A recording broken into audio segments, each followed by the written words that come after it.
사람은 누구를 만나냐가 중요하죠. 나쁜 친구를 만나면은 잘못되기 쉽습니다. 또 사업의 동업자를 만났는데 사기꾼을 만나면은 잘못되기 쉽습니다. 또 인생의 배우자도 마찬가지죠. 좋은 사람 만나면 인생이 좀 더 편해지고 좀 더 행복하게 살 수 있게 됩니다. 편안하게 살 수 있게 되고 그러죠. 만남이 참 중요합니다. 곧 누구와 함께 가느냐, 누구를 따라가느냐, 누가 같이 가느냐 중요합니다. 바로 인생의 최고의 동반자는 우리 예수님이십니다. 그 주님을 따르는 자는 복되고 그 주님을 따르지 못한 자는 결국은 천국 가는 길에 탈락되고 맙니다. 그 주님 따르는 자는 끝까지 주님 따르면 천국까지 꼴인하게 되는 겁니다. 그래서 오늘 주님께서 말씀하시기를 나를 따르는 자 12절 말씀이죠. 예수께서 또 말씀하여 이르시되 나는 세상의 빛이니 나를 따르는 자는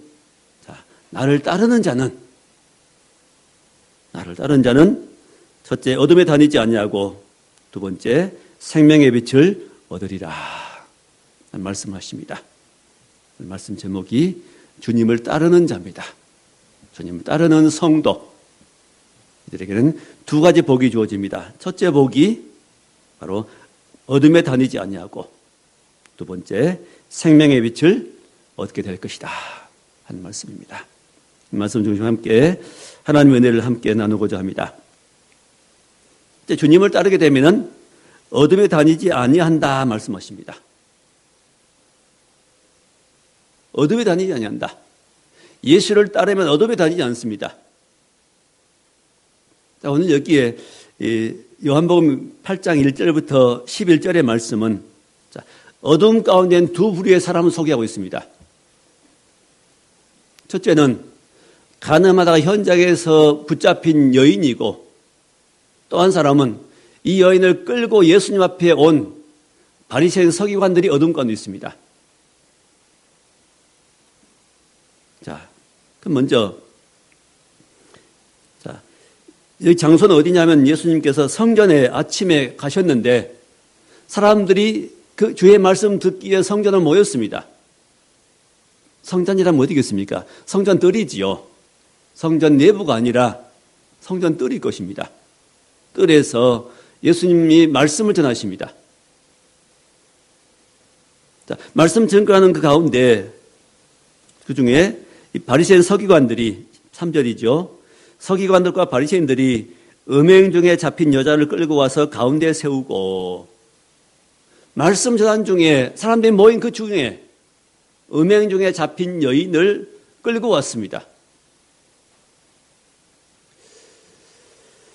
자, 그러면 왜 이 여인은 끌려왔지요? 음행 중에 곧 성범죄를 저지른 겁니다.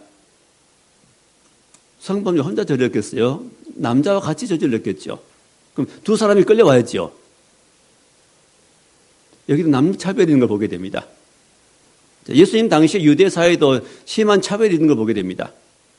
같이 끌려와야지요. 근데 여자만 끌고 왔습니다.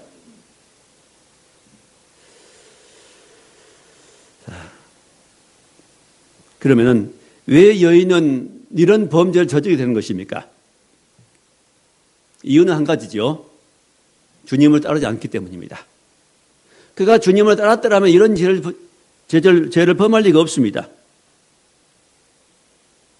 많은 사람이 있는 가운데, 모여있는 가운데, 한 가운데에 세우고 끌려왔으니, 좋게 데려온 것도 아니고 모셔온 것도 아니고 끌려왔으니 얼마나 수치스럽습니까? 죄를 범할 때는 재미있은지 모르지만 즐거운지 모르지만은 이런 수치를 당하게 된 겁니다. 자, 왜 끌려왔다고요? 어둠에 있었기 때문입니다. 어둠 가운데 있었기 때문입니다. 어둠이 무엇입니까? 어둠은 자기 욕심을 따라서 사는 것이 어둠입니다. 주님 말씀 순종하지 않고 자기 고집, 자기 생각, 또 자기 욕심과 마음을 따라서 사는 그 삶을 그 생각과 삶을 가리켜서 어둠이라고 말합니다. 곧 사람 마음이 어두운 겁니다. 마음에 뭐가 없어요? 주님 주신 마음이 없습니다. 주의 주신 마음이 있다 할 때 그 마음을 버려버리고 무시해버리고 내 마음대로 사는 사람, 고집대로 사는 사람은 역시 누굴까요? 그도 어둠 가운데 있는 겁니다. 교회는 다니지만은 주님과 관계없이 주님 주시는 감동을 버려버리고 내 욕심 따라 사는 사람, 내 욕심대로 말하고 행하는 사람, 그 사람은 여전히 어디에 있어요? 어둠 가운데 있는 겁니다. 잘 분별하셔야 됩니다. 난 교회 다니니까 그럽니다. 이러면 안 되지요. 난 교회 출석하니 괜찮아. 이게 아닙니다. 교회 다니는 것도 중요하지만 더 중요한 것은 내가 주님을 따르는가 안 따르는가가 중요합니다. 내가 주의 말씀을 순종하는가 안 하는가 이게 중요합니다. 더 중요하지요.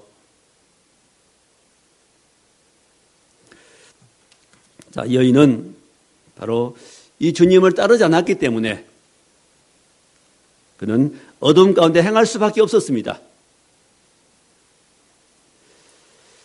자, 이렇게 본능대로 사는 것은 죄입니다. 본능대로 사는 것. 동성애 같은 경우도 가끔 지자체에서 허락해 주지요. 소수의 인권이다. 취향이다. 그래서 허락해 주자. 이런 사람들이 많이 있습니다. 아닙니다. 그것은 범죄입니다. 잘못되었습니다. 분명히 성경에 보면 로마서의 1장, 2장 그 부분 나오지요. 남자가 남자로 더불어 부끄러운 일을 하고 합당치 못한 일을 행하게 했다. 왜? 하나님이 없으므로, 마음에 하나님 덕을 싫어함으로, 주님 따르지 아니함으로 그 결과가 그렇게 나타나는 겁니다. 그것은 범죄입니다. 잘못되어서 고침받아야 됩니다. 죽게 돌아와서 고침받아야 되지 그것을 존중해주면 안 됩니다. 그때 많은 문제가 생기지요. 본인의 삶이 파괴되고 건강이 파괴되고 또 그 에이즈가 이웃에게 전염되고 고통받습니다. 함께. 가정이 무너지고 사회가 무너지죠. 그것은 존중할 일이 아니고 인정할 일이 아니고 고침받아야 되는 겁니다. 누구에 나왔어요? 주 예수께 나와서. 그 마음을 고침받아야 됩니다. 마음이 예수님을 만나서 주님 따르게 되면 자연스럽게 그것들은 죄들은 버리게 됩니다. 나쁜 습관을 버리게 됩니다. 자, 그래서 우리는 잘 분별해야 됩니다. 이런 죄들은 바로 여기에 등장한 이 음행의 죄는 피해야 되죠. 자, 최근에도 우리 성범죄에 연루된 굵은 시장들이 서울, 부산 시장들이 죽음을 택하고 자리에 물러나고 한 일들을 보게 됩니다.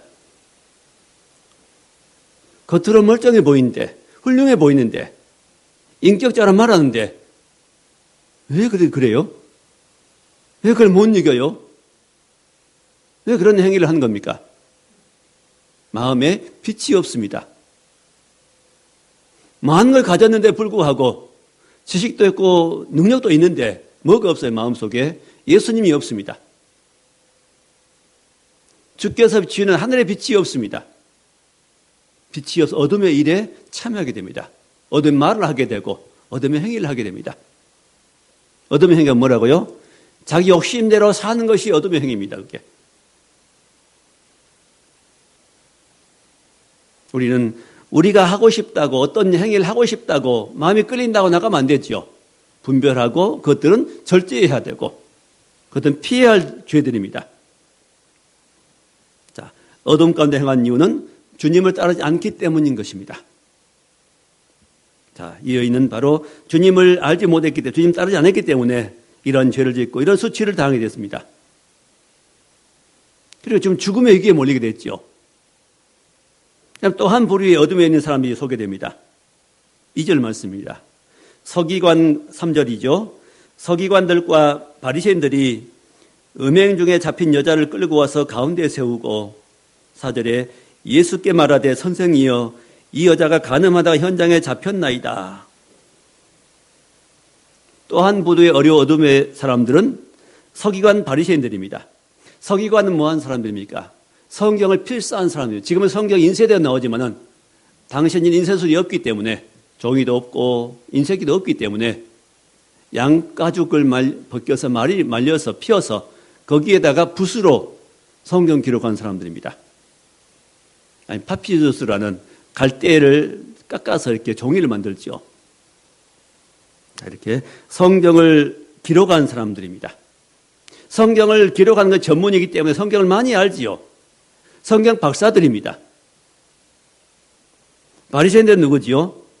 자칭 구별됐다고 한 사람들입니다. 나는 누구와 달라, 너희들과 달라, 우리 구별되었어 하면서 율법도 알고 율법도 지키고 11조도 드리고 기도도 하루에 3번씩 하고 금식도 행하고, 자, 이런 사람들입니다. 남들 보기에는 경건한 사람들입니다.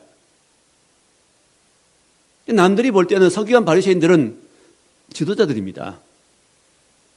괜찮은 종교인들입니다. 존경한 사람들입니다. 존경받는 사람들입니다. 근데 이들은 어디에 있어요, 지금? 어둠 가운데 있는 겁니다. 아직 빛 가운데 나오지 못했습니다. 뭘 보고 알아요? 행위 보고 합니다. 행위를. 그래, 말과 행위를 보면 알지요. 이 여자를 간음 중에 있는 붙잡힌 여인을 예수님 앞에 끌고 와서 뭐라 그러죠? 5절에 모세는 율법에 이러한 여자를 돌로 치라 명하였거니와 선생은 어떻게 말하겠나이까? 모세 율법에는 간음하다 현장에 잡히면은 돌로 치라고 되어 있습니다. 돌로 쳐 죽여도 됩니다. 근데 자, 이 바리새인 서기관들이 왜 어둠에 있는 것이 증거되는가? 먼저는 이 여인은 불쌍히 여기는 마음이 없습니다. 또 하나는 예수님을 시험합니다. 6절에 보십시오. 그들이 이렇게 말하면 고발할 조건을 얻고자 하여 예수를 시험함이러라. 예수님을 고발하려고 합니다. 예수님을 시험하려고 합니다. 예수님은 하나님이십니다. 하나님의 사람의 땅에 오신 분이시고 우리 구원하러 오신 분이십니다. 우리의 길이요 진리와 생명 되신 분이십니다. 우리 인생을 구원하시기 위해서 십자가에서 못 박혀 피 흘려 죽어주시고 부활하신 그런 주님이십니다. 구원자입니다. 마땅히 그 주님을 따라야죠. 마땅히 주의 말씀 순종해야 되죠. 근데 그 주님을 거절합니다. 거부합니다. 죽이려고 합니다. 또 예수님을 시험하려고 합니다. 어떻게 시험하려고 한 것이죠? 만약에 이 가늠한 현장 잡힌 여인을 끌고 와서 선생님 어떻게 해야 됩니까? 물었습니다. 만약에 이 여인을 향해서 돌을 던져 죽여라고 말한다면 이 사람들이 뭐라고 하겠어요? 사랑이 없네 그럴 겁니다. 만약에 그러면 용서해라고 말한다면요. 던지지 마라 한다면, 돌을 던지지 마라 했다면 왜 모세 율법을 지키지 않습니까? 이렇게 물어볼 겁니다. 이들은 어떻게 생각했죠? 확신을 가지고 이 사건이야말로 예수님을 결정적으로 함정에 빠뜨릴 수 있다고 여긴 겁니다. 어림도 없죠. 주님은 절대 함정에 빠지지 않습니다. 시험인 줄 아시죠? 우리도 어떤 함정에 빠질 수 있습니다.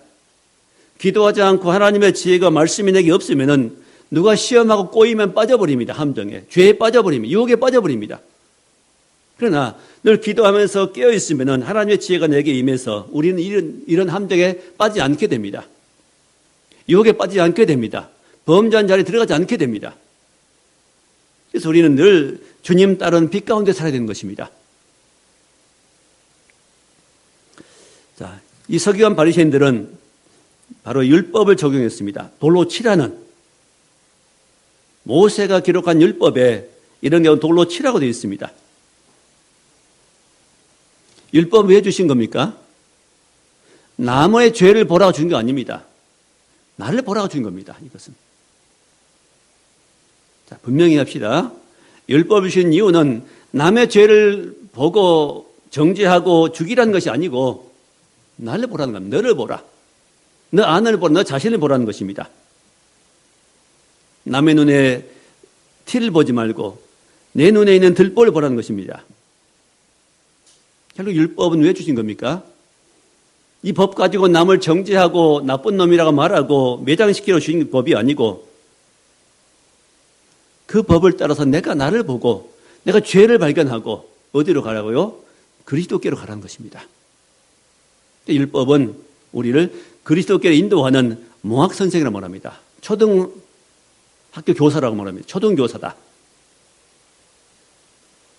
율법은 뭐 알아주셨어요? 내 모습을 비춰보고 그 말씀에 나를 비춰보고 내가 죄가 발견되면은 내 부족한 어리석음이 발견되면은 어디로 가라고요?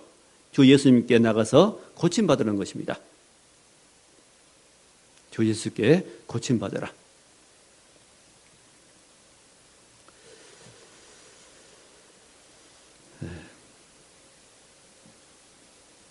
뒤에 에어컨 그 뒤쪽에 보면 스위치가 있을 거예요. 네.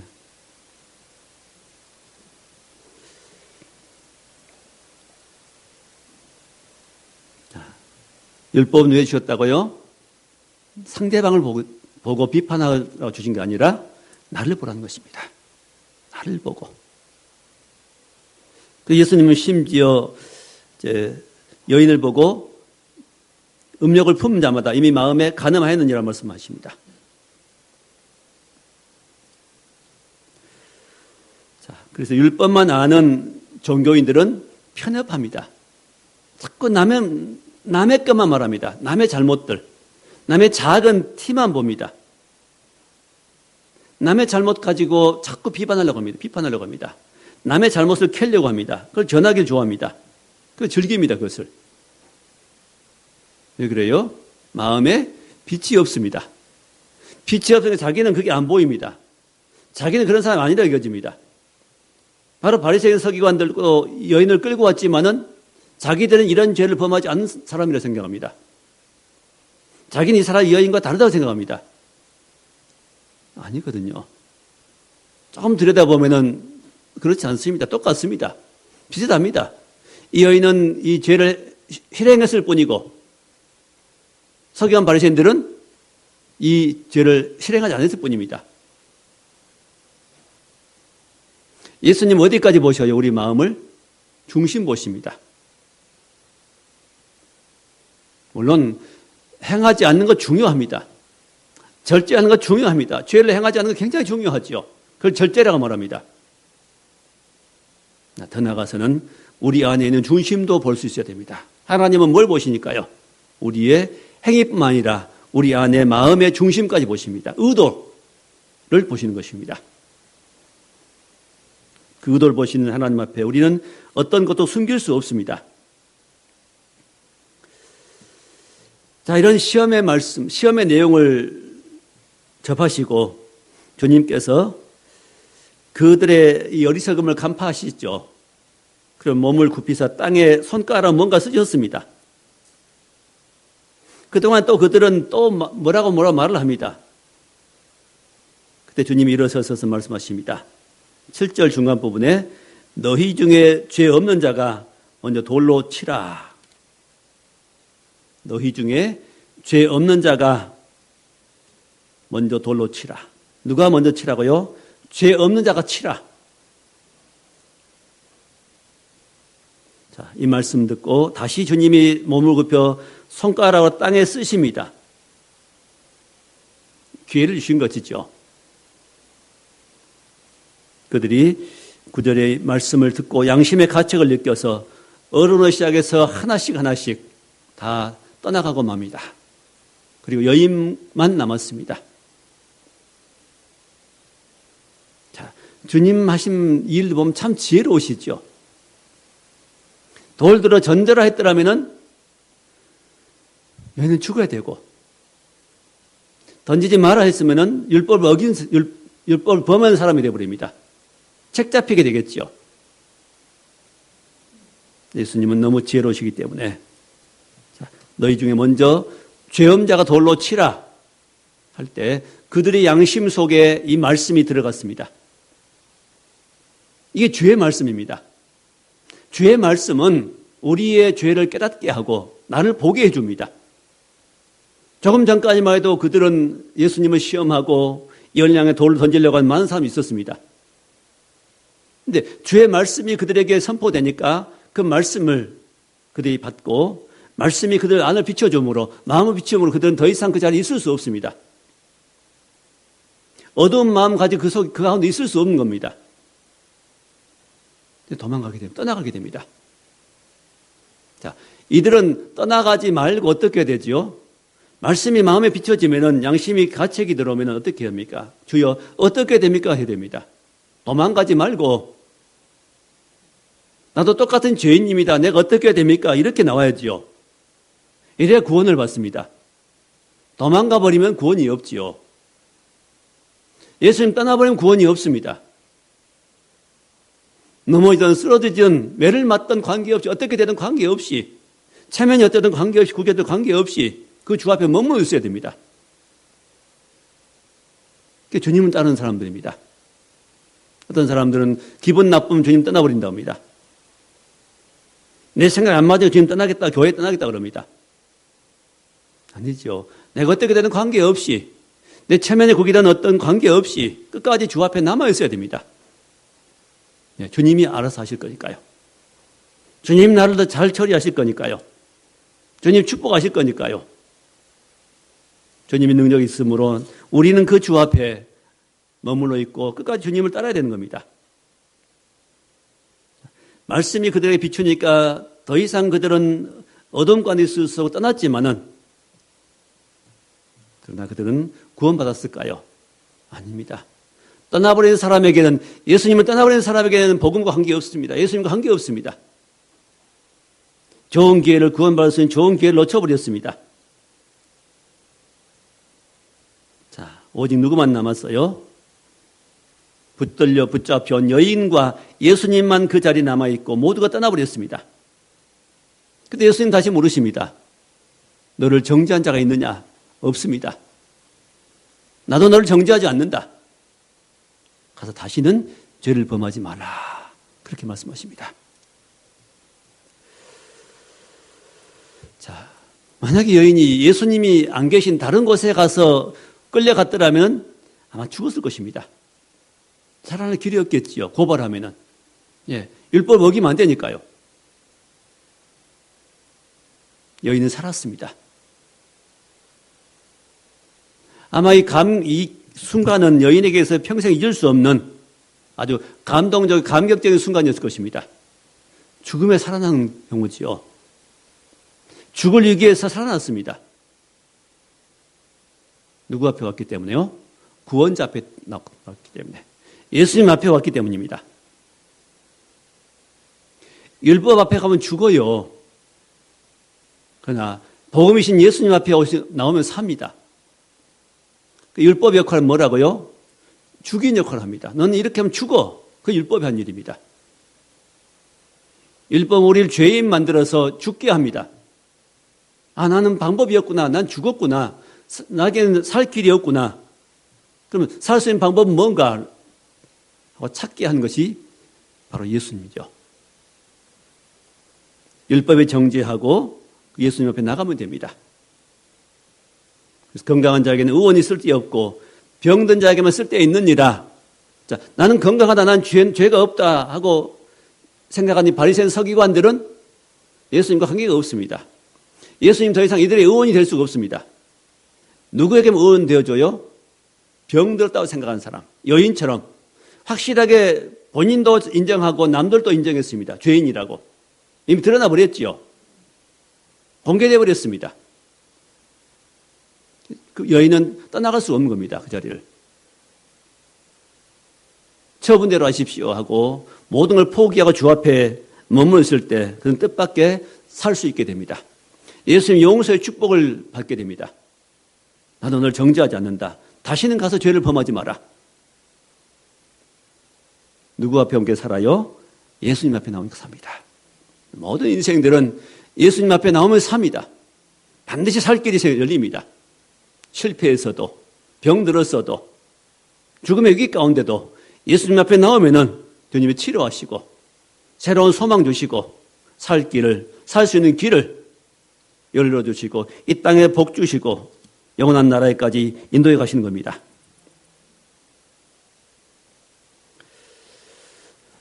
그래서 율법만 아는 사람들, 곧 여기 바리새인 서기관들은 결국은 예수님을 믿지 못 떠나고 말았습니다. 구원받을 수 있는 기회를 놓쳐버리고 말았습니다. 그러나 이 여인은 더 큰 죄를 지었지만 예수님 앞에 머물러 있으므로 그는 용서를 받게 된 겁니다. 이게 복음입니다. 복음은 그 속에 용서가 있습니다. 복음은 그 속에 용납이 있고, 복음은 그 속에 자비가 있고, 그 속에 사랑이 있고, 복음은 사람을 회복시키는 능력이 있습니다. 복음이 뭐지요? 예수님 복음입니다. 예수님 앞에 나오는 겁니다. 십자가에 죽으시고 부활하신 그 그리스도 예수를 주로 믿고 나오는 겁니다. 예수 믿다가 실패할 수 있습니다. 예수 믿다가 범죄할 수 있습니다. 그래도 주님 떠나지 말고 난 죄인입니다 하고 주님께 다시 붙어 있으면은 주님이 다시 회복시키십니다. 이 땅에 사는 날 동안은 계속 기회가 있는 겁니다. 복음 안에 뭐가 들어있어요? 하나님의 사랑이 들어있습니다. 우리가 죄인 되었을 때 그리스도께 죽으심으로 우리에게 대한 자기 사랑을 확증하셨느니라고 말씀하십니다. 하여튼 하나님의 은혜와 사랑을 깨닫고 이런 예수님의 은혜를 경험한 사람들 속에는 뭐가 와요? 사랑이라는 것이 쌓이게 됩니다. 점점 들어오게 됩니다. 그래서 사랑이 마음속에 들어오면은 사랑은 허다한 죄를 덮게 됩니다. 근데 바리새인 서기관 속에는 사랑이 없습니다. 여인을 정죄한 마음만 있었지 그 사랑이 없습니다. 복음에 뭐가 나타나요? 사랑이 나타납니다. 사랑. 그래서 그 열매로 나타나는 겁니다. 오늘 처음 예수 바로 믿고 사랑이 나타나는 경우는 뭐 드물겠지요. 점점점 주님을 의지할 때 이런 사랑이 내 안에 싹트게 되고 더 더해져서 남을 용납하고 용서하고 사랑할 수 있는 사랑의 사람으로 바뀌게 되는 겁니다.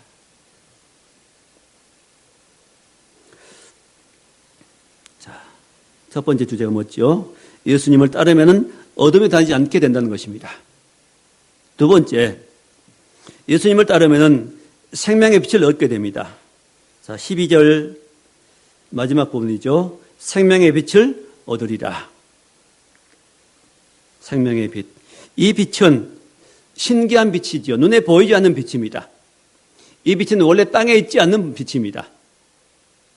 이 빛은 무슨 빛이죠? 성령을 통해서 우리에게 비춰진 빛입니다. 하늘의 빛이지요. 우리도 가끔 신비한 빛을 봅니다. 오로라 같은 경우도 참 신비한 사진을 한번 봤습니다만은 오로라 같은 이런 빛도 참 신기하지요. 그 외에 보석에서 나오는 빛들도 참 신비한 빛이 있습니다. 이런 신비한 빛들. 눈에 보이는 신비한 빛은 다 땅에서 볼 수 있는, 그냥 육신 눈으로 볼 수 있는 그런 빛입니다. 그러나 여기 말씀하신 이 빛은 그런 눈으로 보는 빛이 아닙니다. 이 빛은 무엇을 비추는 빛일까요? 마음을 비추는 빛입니다. 네, 어둠의 마음을 비추는 빛입니다. 어둠의 마음을 비춰서 어둠을 밝혀주는 빛입니다. 시편 119편 105절에 주의 말씀은 내 길의 빛이요 내 발의 등이라 했죠.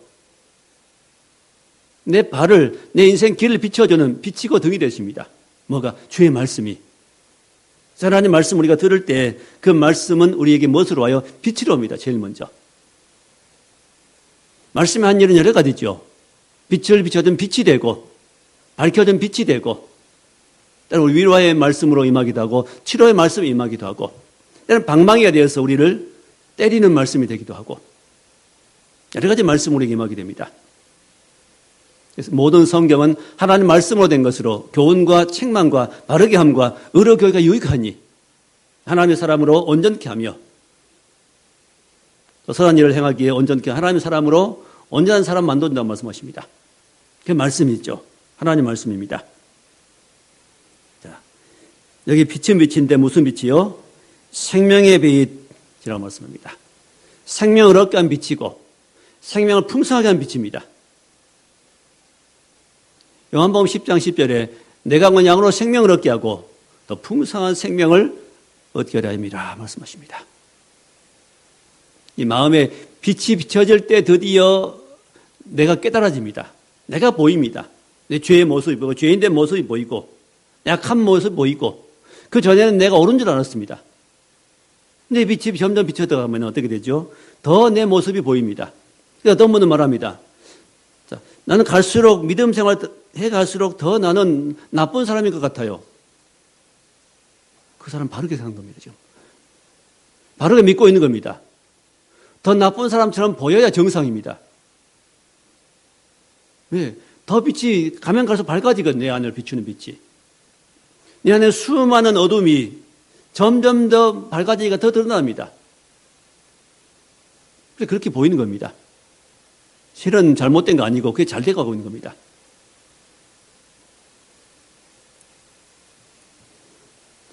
자, 주님을 따르면은 이 빛을 얻게 됩니다. 이 빛이 계속 비춰서 나를 더 밝게 해줌으로 내가 더 보입니다. 내 안에 보입니다. 내 속이 보입니다. 내 의도가 보입니다. 하나님 앞에 잘못 사는 모습이 보입니다. 인간관계 잘못된 모습이 보입니다. 고치게 되지요. 고칠 수 있게 만들어주십니다.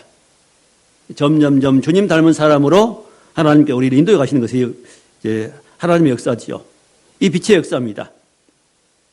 이 빛은 그래서 어둠에서 어디로 옮겨져요? 사망의 생명 옮겨주고, 어둠에서 빛으로 옮겨주고, 지옥의 사람을 천국의 사람으로 옮겨줍니다. 자, 이런 빛도 어떻게 할 때 얻어요? 주님을 따를 때입니다. 주님 따른다는 의미가 무엇입니까? 하나님 말씀 먼저 듣는 것이고, 그 말씀을 우리가 동조하고 그렇습니다 하고 이해하고 따라가는 겁니다. 순종하는 것을 말합니다. 근데 바리새인 서기관들은 주의 말씀들을 거부했지요. 그럼 그들은 빛을 비칠 수 없어, 마음속에. 어둡기 때문에 남을 정죄합니다. 어둡기 때문에 예수님까지 시험하려고 합니다. 누구 일이죠? 사단의 일입니다. 주님 앞에 머물러 있는 자가 이런 빛을 받게 됩니다. 떠난 자에게는 빛이 없습니다. 있던 빛도 사라져버리죠. 열심히 교회생활하다가 은혜생활하다가 세상으로 떠나버린 사람들, 빛을 잃어버리면 더 악하게 됩니다. 소재되었다가 나중에 7 귀신이 들어와 더 악하게 된다고 말씀하지요. 자, 오늘 12절 말씀, 예수께서 또 말씀하여 이르시되 나는 세상의 빛이니. 이 세상은 세상에 있는 사람들 마음을 비추는 빛입니다. 이 빛은 마음을 비추는 빛입니다. 밖을 비추는 거 아니고, 환경을 비추는 빛이 아니고, 각자의 사람의 어두운 마음을 비추는 빛입니다. 저와 여러분의 마음속을 비추는 빛입니다. 이 빛은. 이게 세상의 빛입니다. 이 빛이 비치는 사람들은 점점점 깨닫고 밝은 빛 가운데 나와서 마음도 밝아지고 표정도 밝아지고 삶도 밝아집니다. 행복한 삶을 살게 됩니다. 다 주님 앞에 나와야 됩니다. 빛이 임해야 어둠을 버리게 됩니다. 근데 이 시대에 또 일부 종교인들을 며칠 전에 8.15 집회했지요. 정부를 비판하는 사람들이 모여서 집회했습니다. 광주서도 심지어 어떤 교회 목회자 중심으로 해서 성도들 모아가지고 갔다 그랬죠. 어둠까지 있습니다. 그건 어둠이 있는 겁니다. 빛이 아닙니다. 빛에 있는 사람은 어떻게 할까요? 정부를 비판하고 대통령 물러가고 청와대 습격하고 이럴까요? 그렇지 않습니다. 나라를 기도하게 됩니다. 그래서 혼란스럽지 않게 해주옵소서 하고, 왜? 국민을 사랑하기 때문에, 사람을 사랑하기 때문에. 혼란스러움 원치 않습니다. 나라가 평안해 우리도 함께 평안 가운데 생활할 수 있습니다. 그 그리스도인이 할 일입니다. 그게 성경의 교훈입니다. 물론 교회를 핍박하고 잘못할 때는 우리가 나가서 잘못되어서 소리를 내야죠. 그건 옳습니다. 그러나 그렇지 않는 경우에는 협력해야 됩니다.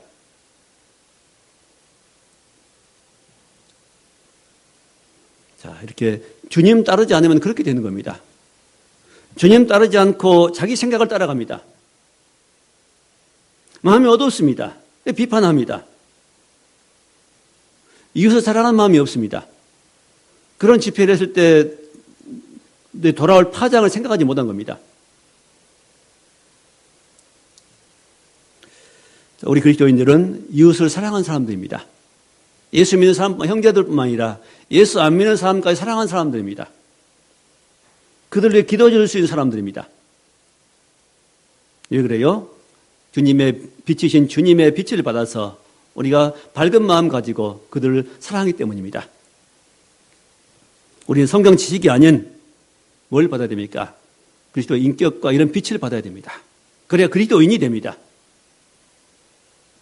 교회 다니는 사람과 그리스도인은 다릅니다. 그리스도인은 누구지요? 이 빛 대신 주님을 내 안에 모시고 이 빛을 받으며 사는 사람들이 그리스도인입니다. 그런 사람이 변화되지요. 자, 이런 종교인 속에는 빛이 없습니다. 일부 종교인 속에는 빛이 없으므로 말이 사납습니다. 모든 걸 대결 구도로 봅니다. 거칠지요. 비판합니다. 싸우려고 합니다. 무례합니다. 예를 지키지 않습니다. 법도 지키지 않습니다. 무시해버립니다. 왜 그래요? 어둡기 때문입니다. 분별을 하셔야 됩니다. 뭘 보고 분별하라 했어요, 주님이? 열매 보고 보라고 말씀하셨죠. 그 사람이 어떤 열매를 나타내는가, 행위가 어떤가를 보라는 것입니다. 그 행위에서 열매가 없으면, 주님의 열매가 없습니다. 주님, 주의 은혜 받고 주의 빛 받아서 사는 사람이 열매가 아닙니다. 그렇죠? 그런 단체를 따라가면 곤란합니다. 자, 말씀을 맺겠습니다. 우리 주님은 온유하시고 자비하시고 마음이 넓으시고 어떤 죄를 범했을지라도 그 앞에 나와서 무릎 꿇는 자들은, 신한 자들은 다 용서하시고 치료해 주시고 회복해 주신 주님이십니다. 지금은 은혜 받을 만한 때요. 지금은 구원의 날입니다. 주님은 이 땅에 오시고 세상을 심판하러 온 것이 아니라 세상을 구원하러 오셨다는 말씀하십니다. 지금 구원의 때입니다. 우리 누구도 심판하면 안 됩니다. 심판하지 말고 뭐 해야 돼요? 분별하셔야 됩니다. 정말 주의 이 말씀을 전하는 것도 지금 분별하시라는 말씀입니다. 분별한 눈을 가지고 바르게 분별하고 나가면 됩니다. 그러면 어둠에 우리도 안 빠지죠. 같이 어둠의 구덩이에 빠지지 않습니다. 소경이 소경 인도하면 같이 둘 다 구덩이에 빠지지요. 자, 우리는 예수 그리스도의 빛을 늘 받기를 원해야 됩니다. 말씀을 통해서 이 빛을 받고 또 기도하면서 빛을 받고 지혜를 얻고, 이 빛은 우리에게 뭘 해줘요? 역할이 내 안을 비춰준다고 그랬죠. 내 안에 잘못된 어둠을, 내 죄악됨을, 내 좁은 마음을 깨닫게 해주지 않습니까? 말씀 들을 때. 빛 가운데로 나가게 해줍니다. 예수님을 찾게 해줍니다. 예수님 앞에 나가게 해줍니다.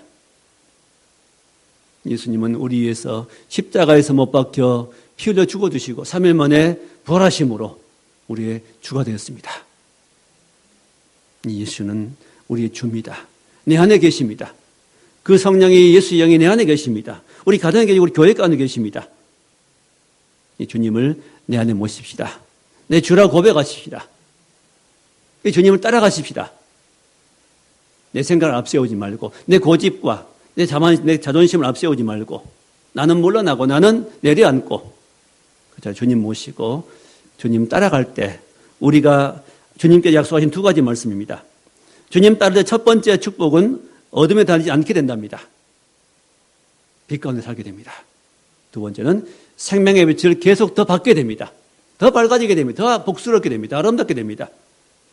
우리 삶이 회복되는 겁니다. 이런 귀한 은혜가, 축복이 우리 모두 가운데 풍성할 수 있기를 주의 이름으로 축원합니다. 기도하겠습니다. 하나님 감사합니다. 빛 대신 예수님을 우리 안에 모시고 살기를 소원합니다. 어둠 가운데 살지 말게 해주옵소서. 이 땅 수많은 사람이 어둠 가운데 있습니다. 그들을 빛 가운데 인도할 수 있는 빛의 사람들로 살게 하시고, 우리가 이 땅에 살아갈 때 빛과 소금의 귀한 삶을 살 수 있도록 역사해 주옵소서.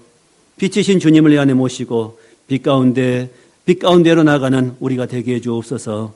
예수님 이름으로 기도하옵나이다. 아멘.